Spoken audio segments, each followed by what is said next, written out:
Crimson Desert's possible pay-to-win elements are one of the biggest discussion topics surrounding the upcoming open-world action game.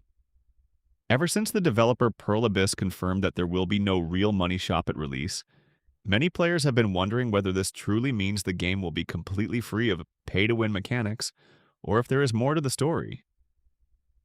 To understand the skepticism, it helps to look at the developer's background. Pearl Abyss is best known for Black Desert Online, a game with a long history of microtransactions and optional paid advantages.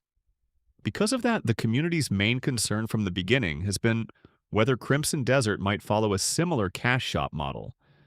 These worries are amplified by the current state of the industry, where many modern open-world titles rely on additional monetization through skins, boosts, or convenience features sold after launch.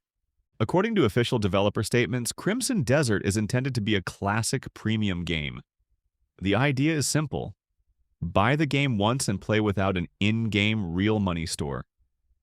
The marketing director described it as a premium experience, suggesting that the full purchase price is meant to cover the entire monetization model instead of relying on free-to-play mechanics. Some reports mention that there might be cosmetic pre-order bonuses, but not a traditional cash shop at release. At first glance, this sounds like a clear rejection of pay-to-win systems. However, the phrase "no microtransactions at launch" does not necessarily guarantee that the game will remain that way forever. Developer statements often emphasize the launch window or the premium nature of the experience, which leaves room for changes after release. This is where uncertainty comes in, because many modern games start without a cash shop and later introduce cosmetic DLC, expansions, or convenience purchases. As a result, the community debate is less about whether Crimson Desert is pay-to-win right now, and more about whether it could become that way in the future. Another important factor is the game's structure. Crimson Desert is primarily designed as a single-player action adventure, which makes traditional pay-to-win mechanics harder to implement compared to competitive multiplayer or MMO environments. Pay-to-win usually emerges when players can buy gameplay advantages over others, and that concept has less impact in a story-focused solo experience, even though optional convenience purchases could theoretically exist. Community reactions reflect a mix of optimism and caution. Some players are excited to see a large AAA title that claims to avoid real money shops, viewing it as a return to more traditional game design values.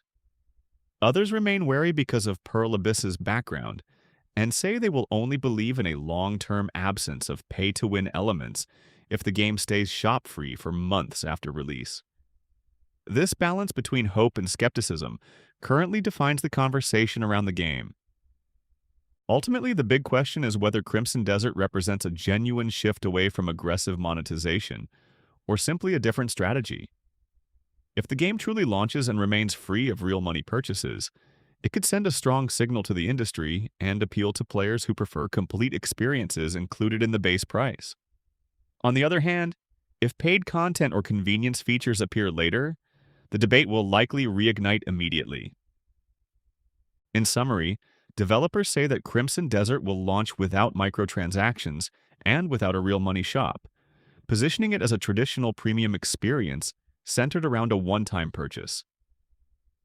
There are currently no confirmed signs of pay-to-win mechanics at release, but some uncertainty remains because players have seen monetization models change after launch in the past. Whether Crimson Desert can truly stay free of pay-to-win elements will probably only become clear months after it has been released.